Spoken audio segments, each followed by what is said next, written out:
Hello guys, welcome back. Vatete vadzoka muzora nhasi tine maidea atinawo. Kaona kuti kwai vedu vatete isita kutokwanisa 40 tisina kana $50 in my name. Saka ma business ideas kuti ndepapi paungatengesa panoita zvakanaka. Website yekutanga inonzi Takealot. Kana uchigara muSouth Africa, ndoza kuti munoziva about Takealot. Vanhu vanotenga Takealot and handimoza kuti Amazon yakauya. There's Amazon in South Africa, but Takealot has always been there. Takealot is well trusted. Did you know kuti Takealot inoita 40 million to 100 million in daily sales? Every day, my sales anoitwa ne Takealot. Saka it's possible for you to join Takealot also and be a seller. Vanototi everyone can come, whether on a taxi number, whether already registered the business or you're an individual. You just bring your things. Whether you're drop shipping, kana kuti, uneshunjachona in practical. I'm going to list my products anotengwa pa Takealot zvakanyanya. Number 1, home and kitchen. Ma South Africans or vanhu vanogara South Africa vanhu vari obsessed nekugara munzvimbo yakanaka. Saka anything to do with the home, anything to do with the kitchen, they want to buy. This is very simple. I'm going to say, go buy your things on Temu. Buy your things on Temu. Let's just say start with 10 items. Register on Takealot and start with 10 items and see kana zvikasatenga. I know of a guy, ndichaisa picture. That guy started with 700 rand, but right now he's making over $1 million per Takealot. Achitengesa ma toys evana. So it's very simple because this is a consumer economy. A lot of people buy. Do kana nte mari andigoni kugarisika. Do wakuda kutenga. All right. Number 2, zvinotengwa hanzi garden and pool and patio. Those things zvinotengwa. Number 3, fashion. Fashion inotengwa. Number 4, ma computer, ma tablets. Number 5, stationery. Number 6, ma toy. Number 7, cell phones and wearables. 8, beauty. 9, books. 10, health. Zvinhu ndo zvima fastest selling products pa Takealot. Ingoisa zvinhu beauty, especially zvevakadzi vanoda beauty. And chakanakira Takealot ndechekuti Takealot is going to promote it for you. Iwe uri kungonoisa pa website yagara iri trusted. Start with the 700. Nhasi ndoziva kuti one of you guys know where to get toys, or one of you guys know where to get diapers. Ma diaper chayo pane vanhu vari kutengesa mazowe chayo pa Takealot, and mazowe pa Takealot haatengwi hana price ye2 cents, anodhura and achitotengwa. Muri kunzwa zvanotaura. So you can sell whatever you're selling. Dovi rekuZimbabwe, mazowe ekuZimbabwe, Cerevita ekuZimbabwe, perfume dzekuDubai, matoy evana, mapampa, chi, whatever you have. All you have to do is register as an individual. Kana kuri kuti hauna taxi number, register as an individual. Obva waita onboarding process yachona. Kana wapedza, you are ready to go. Ma products kana unawo kumba tongoti unazvo izvi 10. Munogona kutozvitenga pa Temu zvinhu izvi. Sekuti zvinhu zvekudecorate vanhu vanoda zvinhu zvekudecorate mumba tumavhasi utu. The advantage of using this platform is this is a well-trusted platform and vanhu they don't mind because I'm bringing details avo vachitenga. Unlike kana iwe ukatanga website yako nyowani selling anditi. Saka unotoona kuti zviri nani take advantage. We can take advantage of this website and start selling. And like I said, I know of somebody who said with 700 right now. He's a millionaire. He makes $1 million a month. It's very simple because this is a consumer society. Chingoripo ndechekuti you just have to register. Number 1. 2, take really nice photos of your products. Otherwise, our website, they will approve you as soon as possible. Then you start selling your product. Number 2, this is for my Zimbabwean and everyone. Guys, did you know kuti Mugweru tine, let's see, Mugweru, we have 52 places for Airbnb. Mai vangu vakambondibvunza kuti ndine $1,000 ndiite seiwo nditangire business rematemba. Ndikati mama, business rematemba etoriwa asi makanguri maita matemba muchibhuroka muchicha matemba muchibhuroka. Business reAirbnb rakanakira chinhu 1. Ukaisa listing yako, ukaisa imba yako pa Airbnb wagona. Irichagara kwamakore as long as iwe uchingoprovider service yakanaka. This is a very simple business.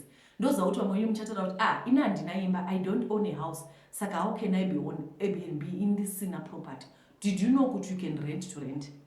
Did you know that you can rent, like let's just say you rent this house, then you put it on Airbnb. Your customers. Airbnb has got clients all over the world. Kana munhu ari kudarika Mugweru anogona kuti ndoda kutsvaga pekurara orara. Did you know that in Gweru we have 52 places listed on Airbnb? In Bulawayo we have 508 places. Harare, Victoria Falls we have 439 places. Harare we have over 1,000 places, just like Joburg. Saka, what am I saying? Did you notice that I said Gweru we have 53 places? But does it mean that isusu sema visitors hatidi kupekuvata? Inini I come from Gweru, but ndoda kupekutsvaka kupekuvata. Did you know kuti my clients, people who come from the diaspora, kazhinji kachona vanoda pekugara, vanenge vachida kutorenta a full house nemhuri yavo, vachida pekugara. Iwe unenge uchitori nehouse, but like I'm saying, in Gweru there are 52 places. All right. What if you don't have a house? What if you don't have a deposit for a flat, but you can afford to get a room like this? You can put a room on Airbnb. Did you know that? A room chai munani kaenda pekurara tongoti munhu ari kushandira mugoro vhiki rose hana pekurara. There was a time when my mother went to do a license. Vanenge vachida pekugara mutown for that week. Ini ndiri kunondobhadhara pa Airbnb wana pekubata. Saka ndiri kuti take this opportunity. In Gweru there are only 52 places as compared to Harare that has got 1,000 places. Meaning to say Gweru takadai Gweru takadai. This is a business rinogona kurana over and over. All you have to do is give us 5-star treatment. All you need is a clean place. Decorate room yako. Kana kuti you cannot afford to put your house on Airbnb. Tongoti hauna weimba mugweru, ina ndina imba mugweru. Asi ndoda kuti ndinge ndine business Airbnb. Tunongoisa unaji room yako yawawana iyoyo uidecorate zvakanaka, unyatsoisa mbedha, masheets ari right, hotel collection. Tongoti kana kuti masheets cheche unotenga kuti surprise nepilo, zvingoita clean, zvingoita kuti munhu angofila at home. That's it. To those, I know a lot of people of you guys, I know a lot of you guys are in the diaspora. To those with the houses, dzekuti urikutoti inini ndinemba but ndiri kushaya kuti imba yangu inogagwa nani. Nhasi ndaona post ya Iv's kitchen, anditi Iv anoita zvemaluxury homes. Atiti todiko tine these beautiful houses in Zimbabwe, yet we stay there for a week pagore.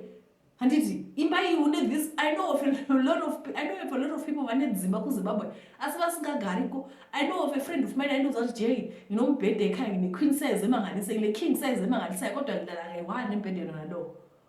What do we do with these people? Put your house on Airbnb, because right now unenge une problem ukuthi anyway izvezvisha ndotsvaka ukamunhu unotonyora paFacebook, ndotsvaka ukamukomana nemukadzi wake angagara achengeta imba yangu ukasamarodi anovandaliza.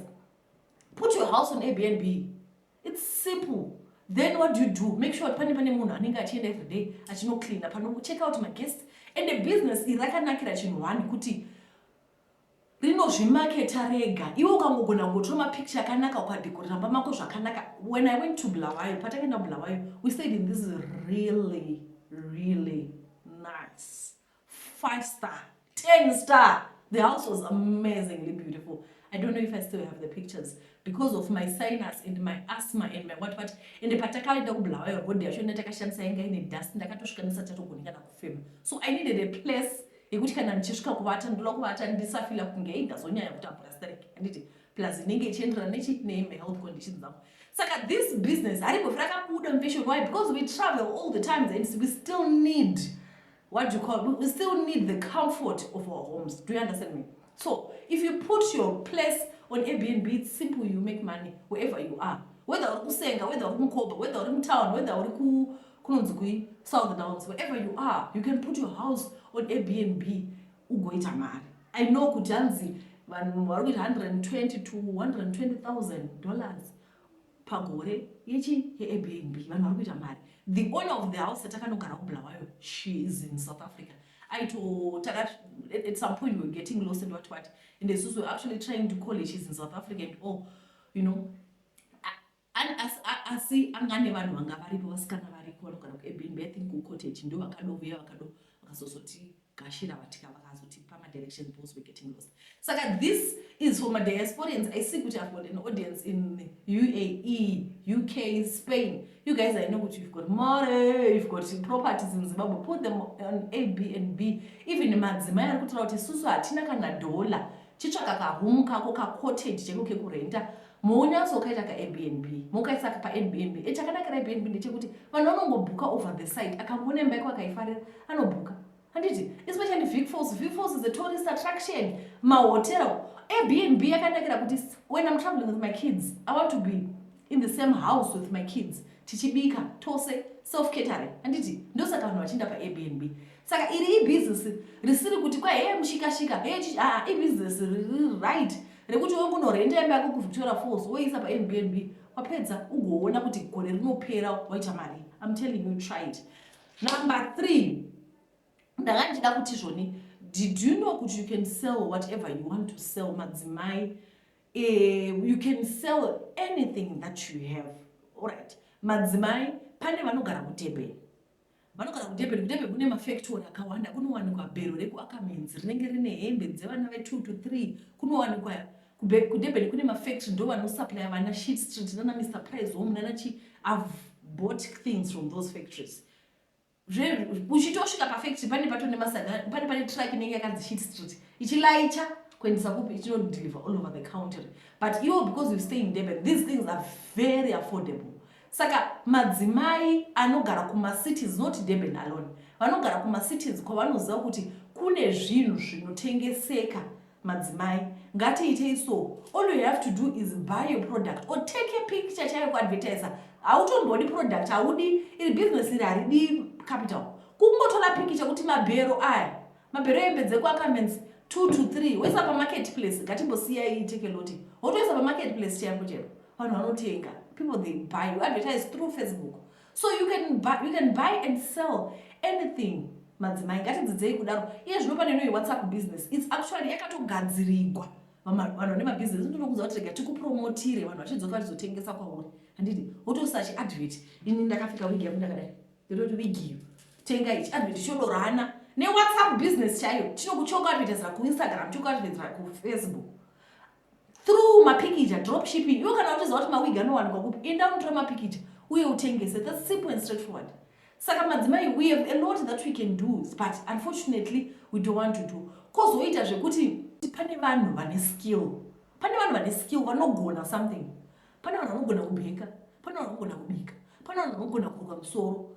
Iye zvino, the world is going digital, guys. Maona kuti Facebook vanhu vari kuita mari sei paFacebook. Vanhu vari kuita mari especially kunyika dzine monetization yeFacebook. Vanatari vanotora mavideo vachiruka, kudoruka chaiko musoro. Wesakaruka kwa 30 seconds and Facebook yakanakira kuti inobhadhara. So I'm saying whatever skill that you have, monetize it. How do you monetize it? Just post small videos, especially Facebook. It's easy. Facebook.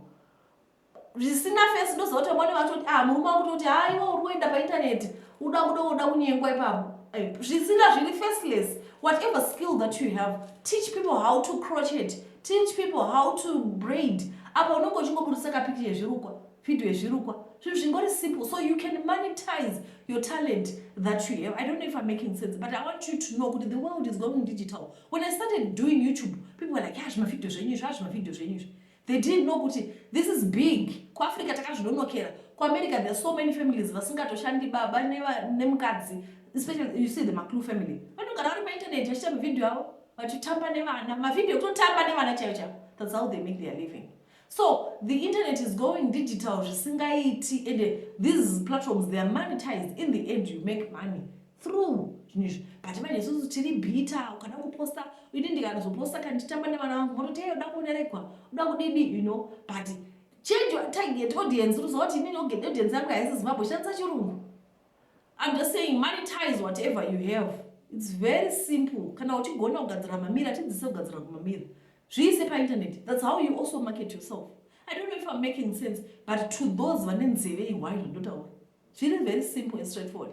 Ndichadzoka zvakuna mama idea. Oh, alright. Idea yokupedzisira ndeyekuti kana uri mudzimai vari kuSouth Africa, apa nhasi ndanyanyira kuvanhu vari kuSouth Africa. Kana uri mudzimai ane license chai.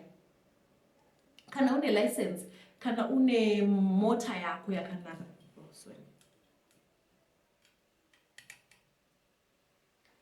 Did you know kuti kana uine license, tongoti hauna mota asi une license yeSouth Africa? I know of a lady ane license asi haashandisi license yake. Did you know kuti kana une license yeSouth Africa unongoda PDP, I think inoita 300 rand.